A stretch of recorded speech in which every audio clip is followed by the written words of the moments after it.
அவர் ஏன் ஜெகதீஷ் வீட்டுக்கு போனார்னா அது அவர் இஷ்டங்க. அவர் எங்கே போனால் நீங்கள் யார் தீர்மானிக்கணும். பட்ஜெட் ஜூன் மாதம் வரும். பட்ஜெட் தொடர்லேயே வெள்ளை அறிக்கையை அவர் வெளியிடலாம். அதே மாதிரி 2500 உட்பட பல விஷயங்கள் பட்ஜெட்டில் அறிவிப்பாக வரலாம்.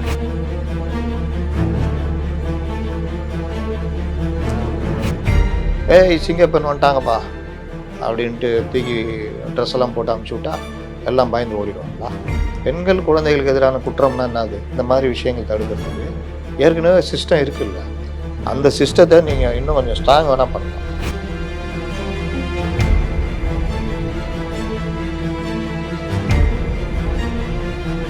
காங்கிரஸ்னால் இந்த மாதிரி விஷயம் சார், அவரே வாய் திறந்துருக்காரு. அப்போ நல்லா சொல்லிடலாம்ல.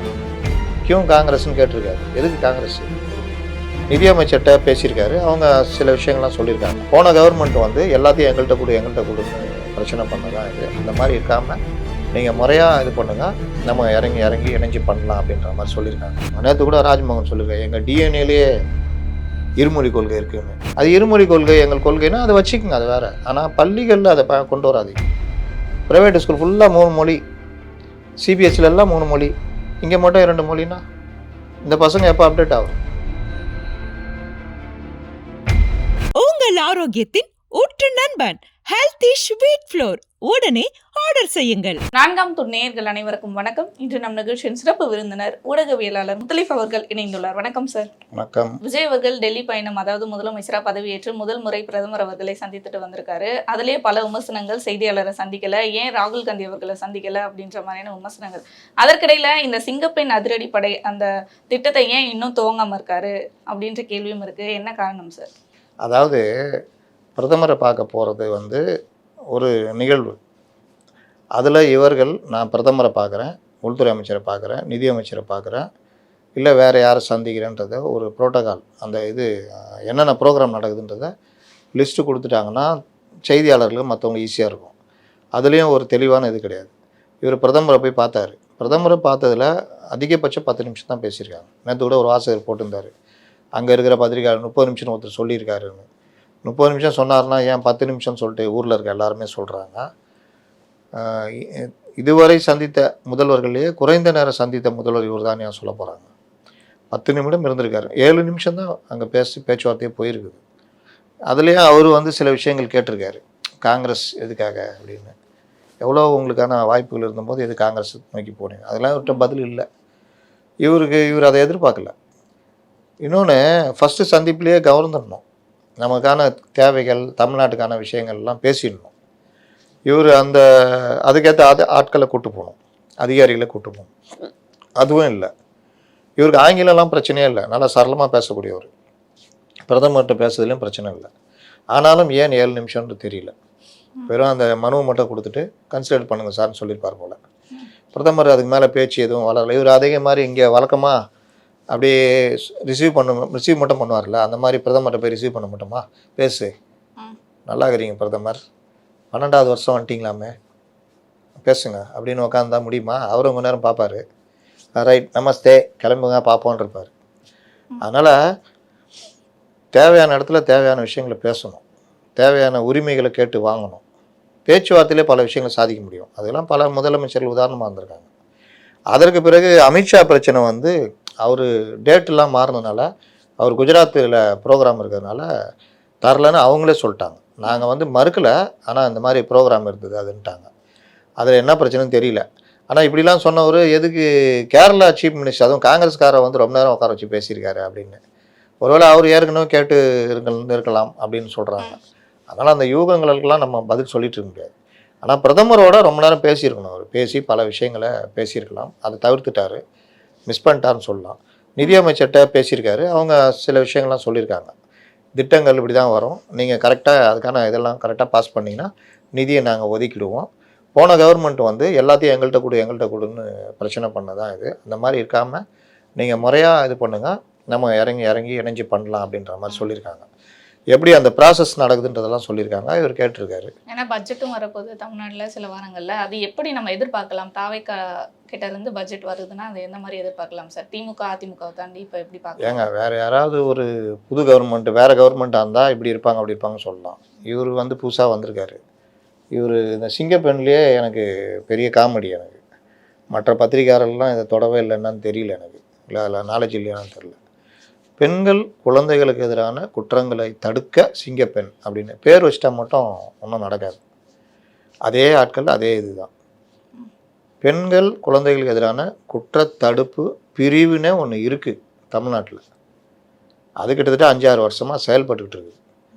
அது பெரிய இன்ஃப்ராஸ்ட்ரக்சரோடு இருக்குது. ஒரு ஏடிஜிபி, கீழே ஒரு ஐஜி, அது கீழே எஸ்பிக்கள், அது கீழே டிஎஸ்பிக்கள், இன்ஸ்பெக்டர்கள், எஸ்ஐக்கள், ஒரு பெரிய செட்டப்போட ஸ்டேஷன் எல்லாம் பக்காவாக இருக்குது. அப்புறம் எதுக்கு சிங்கப்பெண்ணு? ஏய் சிங்கப்பெண் வந்துட்டாங்கப்பா அப்படின்ட்டு தூக்கி ட்ரெஸ் எல்லாம் போட்டு அமுச்சு விட்டா எல்லாம் பயந்து ஓடிடுவாங்களா? பெண்கள் குழந்தைகளுக்கு எதிரான குற்றம்னா என்னது? போக்சோ இருக்கும், பாலியல் பலாத்காரம் அந்த மாதிரி தான் இருக்கும், குடும்ப வன்முறை அதிகமாக இருக்கும், வீட்டுக்காரன் போட்டு அடிப்பான், இது பண்ணுவான். அந்த மாதிரி இதுக்கு தடுக்கிறதுக்கு, இந்த மாதிரி விஷயங்கள் தடுக்கிறதுக்கு ஏற்கனவே சிஸ்டம் இருக்குல்ல. அந்த சிஸ்டத்தை நீங்கள் இன்னும் கொஞ்சம் ஸ்ட்ராங் வேணால் பண்ணலாம். அதில் நல்ல அதிகாரியை போடலாம். ஏன் அந்த வழக்குகளை ஆய்வு பண்ணலாம். அதில் எங்கே பிரச்சனைன்னு பார்த்து அதை சரி பண்ணுற வேலை பண்ணலாம். இப்படி தானே பண்ண முடியும். வேணால் அதுக்கு வேணால் சிங்கப்பெண் திட்டம்னு அதுக்கு வேணால் பேரை மாற்றி பண்ணலாம். நீங்கள் புதுசாக ஒருத்தரை போட்டு அதை பண்ணிங்கன்னா அவங்க எவ்வளோ மேன் பவர் கொடுத்துருக்கீங்க, அவங்க எப்படி தமிழ்நாடு ஃபுல்லாக ஒர்க் பண்ணுவாங்க? இல்லை இவங்க இப்படி ஒர்க்கு என்ன? இந்த மாதிரிலாம் இருக்குல்ல. நீங்கள் இப்போ பெண்கள் குழந்தைகளுக்கு எதிரான குற்றத்தடுப்பு பிரிவுனா அவங்க இப்போ பக்கா இன்ஃப்ராஸ்ட்ரக்சர் ஏன் சொல்கிறேன்னா, ஒருத்தர் பிடிச்சா அவனை கைது செஞ்சு, கைதுனா சாதாரண விஷயமா? மேஜிஸ்ட்ரேட் முன்னாடி நீங்கள் உரிய ஆவணங்களோட என்ன குற்றன்றதெல்லாம் பண்ணி அதுக்கு வேண்டிய தகவல்கள் எல்லாம் சேகரித்து, தடயங்களை சேகரித்து நீங்கள் ரிமாண்ட் பண்ணணும். அதுக்கப்புறம் சாட்சிகள் மற்ற விஷயங்களை ரெடி பண்ணி அந்த வழக்கை நடத்துறதுக்கான சார்ஜ் ஷீட் ஃபைல் பண்ணணும், சார்ஜ் ஷீட் ரெடி பண்ணணும், சார்ஜ் ஷீட் ஃபைல் பண்ணி வழக்கை நடத்தணும். வழக்கை நடத்துறது ஒரு பக்கம் அந்த வேலையாக இருந்தாலும் மற்ற குற்றவாளிகளை பிடிக்கிறது எல்லாம் இந்த ஒர்க்கு நடந்துக்கிட்டே இருக்கணும். அப்புறம் கன்விக்ஷன் வாங்கி தரணும். இவ்வளோ ஒர்க்கு இந்த சிங்கப்பெண்ணில் இவ்வளோண்டு ஒரு டீமை வச்சுட்டு தான் பண்ணுவாங்களா? அதனால தான் இது அமல்படுத்துறதுக்கு அந்த தாமதமானது ஆகிட்டே இருக்கா? அவரு காலைல பார்த்துருப்பாரு, வேஷ்டி ஷர்ட்டில் இருக்கிறோம், இதோட போய் எங்கள் சல்யூட் வச்சு நிற்கிறது, சரி விட்றா இன்னொரு நாள் பார்த்துக்கலான்னு போயிட்டுருப்பாரு. ஆனால் விஷயம் என்னென்னா, அதுக்கு பின்னாடி ஒரு வாரம் 10 நாள் ரிஹர்சல் பார்த்துருப்பாங்க. இவர் அசால்ட்டாக ரத்து பண்ணிட்டு போகிறாரு. இதுதான் பிரச்சனை. இந்த மாதிரிலாம் பண்ணக்கூடாது. ஏன்னா நேற்று கூட அந்த ஒத்திகையானது பார்க்கப்பட்டது. அதற்கிடையில தான் ஜெகதீஷன் அவர்கள் இல்ல விழாவுக்கு வந்து போயிருந்தாரு அப்படின்ற செய்தி. அது முதலமைச்சர் போவார் தாங்க. முதலமைச்சர் எல்லாத்துக்கும் தான் காது குத்துக்கு போவார், கல்யாணத்துக்கு போவார், முடிவெட்டுற கடக்க முடிவெட்டுற சலூனை கூட திறந்து வச்சார். சிஎம்மாக இருக்கும்போது நம்ம கலைஞர் அவருக்கு தெரிஞ்ச பையன் ஒருத்தன் திறந்தது போய் திறந்து வச்சார். எல்லாம் கேட்டாங்கன்னா ஜெயலலிதா ஒரு கண் மருத்துவமனை ஆழ்வார்பேட்டில் வந்து திறந்து வச்சாங்க. இதெல்லாம் சகஜம். தெரிஞ்சவங்களுக்காக முதலமைச்சர் ஆகிடுனா தெரிஞ்சவங்க வீட்டு ஃபங்க்ஷன் போகக்கூடாதா இருக்கா? இவர் எதுக்கு ப்ரியாரிட்டி கொடுக்குறான்றது தான் பிரச்சனை. அதுக்கும் கொடுத்துட்டு இதையும் பண்ணியிருந்தாருன்னா இந்த கேள்வியே வராது. நீங்கள் கேட்க முடியுமா ஏங்க போனாருன்னு? கேட்க முடியாது. ஏன்னா எதிர்கட்சியில கேட்குறாங்க, உங்களுக்கு வந்து இங்கே எதிர்கட்சி எல்லாத்தையும் தான் கேட்கும். ஏன் அவர் சாப்பிட்டாருன்னு கூட கேட்கும். நேற்று இட்லி சாப்பிட்டாரு, இன்றைக்கி நான் தோசை சாப்பிட்றேன்னு கேட்பாங்க. இவர்கள் பரம யோகியர்கள் மாதிரி. நீங்கள் பண்ண இவ்வளோ குழப்பம் தானே இன்னை வரைக்கும் சரி பண்ண முடியல. அதான் ஆட்சிக்கு வந்து 1 மாதம் தான் ஆகுது. என்னதை சரி பண்ண முடியும்? என்னமோ இவர்கள் பரம யோகியர்கள் அப்படியே சொர்க்கலோகம் மாதிரி. எவனாவது நகை அப்படியே கலந்து கீழே வந்தா கூட ஒருத்தர் அப்படியே போதையில் தள்ளாட்டு வந்து, ஏம்மா அங்கே வாம்மா, என்னம்மா 5,000 நகையை போட்டு போகிறோம், அப்படி பார்த்து போம்மா அப்படின்னு கொடுத்து அனுப்புகிற மாதிரியும் அந்த மாதிரி ஒரு ஆட்சி நடத்தின மாதிரி. அப்போ இது வந்து ட்ரையல் பீரியட் மாதிரி போயிட்டு இருக்கா, கற்றுக்கிட்டு இருக்காரு இப்போதான். அது ஆமாம், அதுக்குள்ள தமிழ்நாடு தாங்காதுன்றாங்களே. அதுக்கு என்ன பண்ண சொல்கிறீங்க? மக்கள் தானே தேர்ந்தெடுக்கிறாங்க, அதனால மக்களே பார்த்துக்குவாங்க. அந்த அளவுக்குலாம் ஒன்றும் கஷ்டப்பட தேவையில்லை, அவ்வளோலாம் ரொம்ப வருத்தப்படவும் தேவையில்லை. உங்கள் கையிலேருந்து தானே ஆட்சி கொடுத்தாங்க, என்ன பண்ணீங்க? நல்லாவா பண்ணீங்க? போதை தமிழ்நாடாக மாற்றி விட்டீங்க. அப்புறம் ஏன் வருத்தப்படுறீங்க? வேலையை பாருங்கள், அவங்க பார்ப்பாங்க. நல்லா பண்ணுறாங்க, பல விஷயங்கள் நல்லா பண்ணுறாங்க. சில விஷயங்கள் தடுமாற்றங்கள் இருக்குது, அதையும் சரி பண்ணுவாங்க. ஒரு விஷயம் தப்பாக நடக்குது உடனே மாத்துறாருன்னா நல்ல விஷயம், ஏதோ பண்ணணும்னு நினைக்கிறாங்கன்னு அர்த்தம்.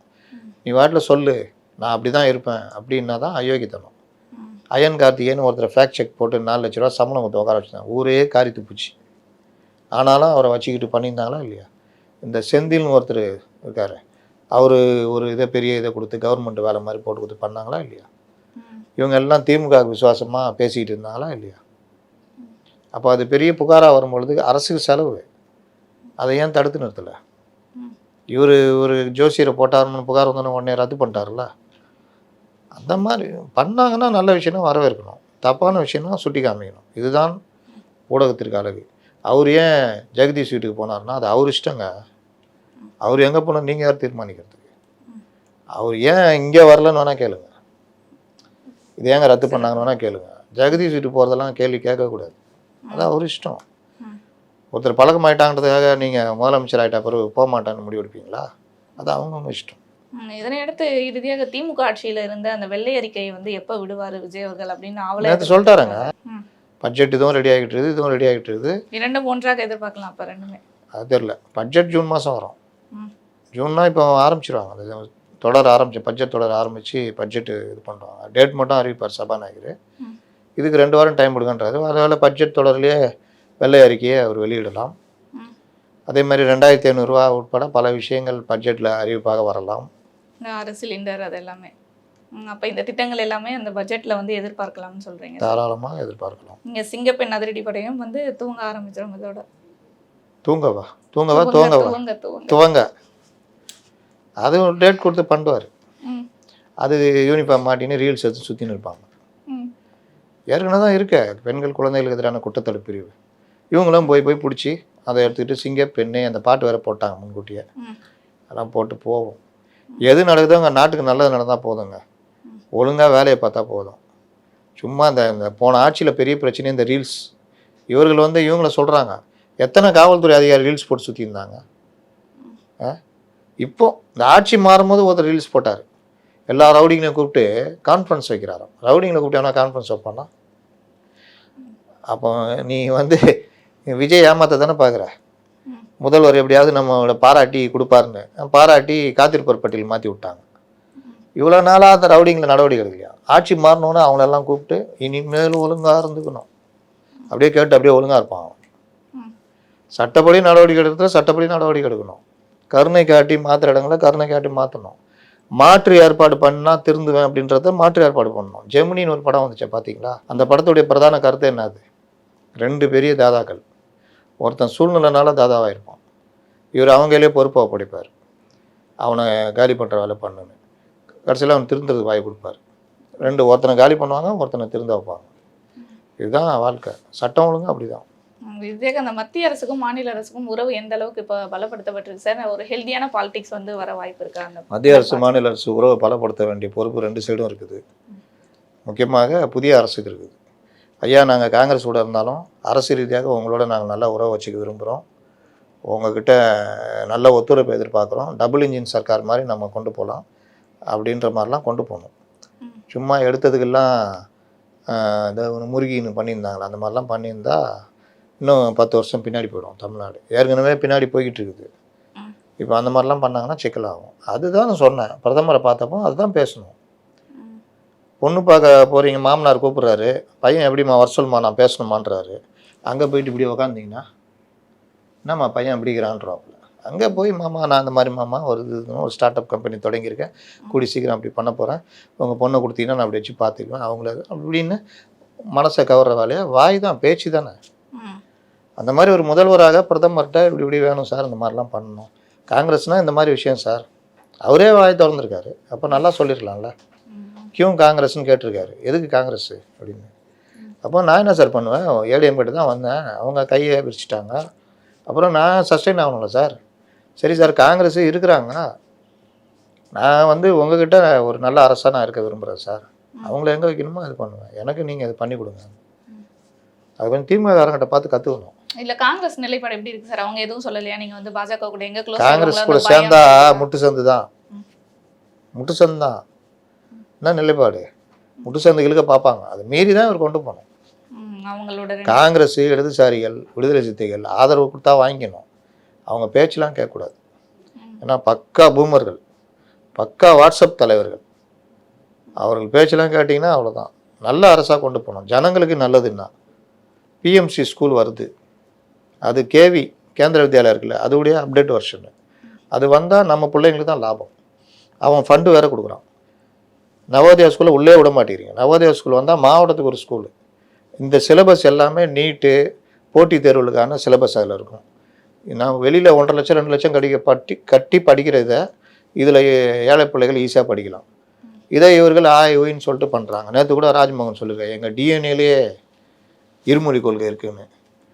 அப்போ ப்ரைவேட் ஸ்கூல் பசங்க டிஎன்ஏல இல்லையா? கவர்மெண்ட் ஸ்கூல் பசங்க டிஎன்ஏல மட்டும்தான் இருக்குதா? அதனால் இதெல்லாம் கிடையாது. காலத்துக்கு ஏற்றாறு போல் மாறணும். பல விஷயங்கள், பெண்கள் வீட்டை விட்டே வெளியே வரக்கூடாது. அடுப்பு ஊதும் பெண்களுக்கு படிப்பு எதற்குன்னு பேசின காலம் உண்டு. இன்றைக்கி ஃப்ளைட் ஓட்டுற அளவு பண்ணிட்டாங்க. மாறுது இல்லை? அப்போ மாறும் பொழுது 2 மொழின்னா 3வது மொழி கற்றுக்கணும். மும்மொழி கொள்கை இருமொழி கொள்கைக்கு உள்ள வித்தியாசம் என்னென்னா, இருமொழி கொள்கையை நீங்கள் அரசியலில் பயன்படுத்திங்க, பள்ளிகளில் அதை யோசிக்காதீங்க. பள்ளிகளில் மாணவர்களுக்கு மும்மொழி வேணும். Any option language. அது இருமொழி கொள்கை எங்கள் கொள்கைன்னா அதை வச்சுக்கோங்க, அது வேறு. ஆனால் பள்ளிகளில் அதை கொண்டு வராதிங்க. ப்ரைவேட் ஸ்கூல் ஃபுல்லாக 3 மொழி, சிபிஎஸ்சிலெல்லாம் 3 மொழி, இங்கே மட்டும் 2 மொழின்னா இந்த பசங்க எப்போ அப்டேட் ஆகுறது? கண்டிப்பாக விஜய் அவர்கள் இதெல்லாம் மாற்றுவார், அவர் கட்டமைப்புக்குள்ள வரும் நம்புவோம் சார். தொடர்ந்து பேசுவோம் பல நிகழ்வுகளை பற்றி. நன்றி.